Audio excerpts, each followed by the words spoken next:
তারা চলে গিয়েছিল এক এক করে, যেন আকাশ থেকে ঝরে পড়েছিল তারারা।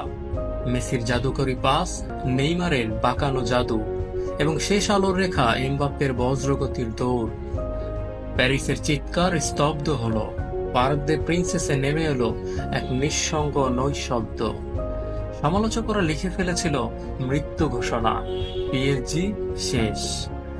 কিন্তু ঠিক তখনই ইতিহাসের ছায়া থেকে আবির্ভূত হলো এক স্থির চোখের সেনাপতি, লুইস এনরিক। চুপচাপ, কোলাহল ছাড়া, কিন্তু হৃদয়ে ছিল বিস্ফোরণের মতো পরিকল্পনা। তিনি কলমের ডগায় আঁকলেন নতুন চিত্র। তারকার কণ্ঠ নয়, দলের কোরাসে বাজবে সঙ্গীত। কোনো ম্যাজিশিয়ান নয়, একদল যোদ্ধা যারা জানে ঘাম ফেলার মূল্য, জানে একসাথে লড়াইয়ের মানে। এনরিক বললেন, আমি খুঁজছি তারা নয়, আমি গড়ছি এক গ্যালাক্সি যেখানে প্রতিটি খেলোয়াড়ই জ্বলে তার নিজস্ব আলোয়।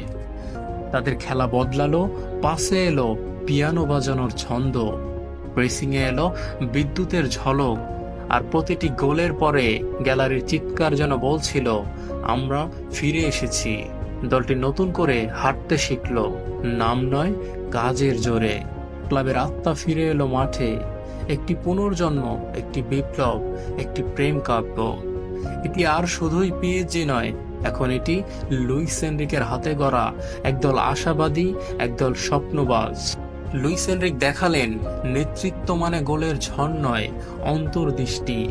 তারকা মানে একা আলো ছড়ানো নয়, বরং পুরো আকাশকেই আলোকিত করা। এনরিক তার খেলোয়াড়দের নতুন করে চিনলেন, গড়লেন।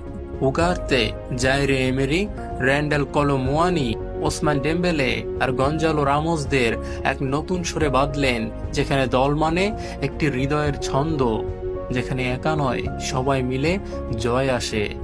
ধীরে ধীরে যে পিএসজিকে সবাই ভুলে যেতে চেয়েছিল, সেই দল আবারও আলো ছড়াতে শুরু করলো, পরিশ্রম, পরিকল্পনা আর সাহসের গাথায়।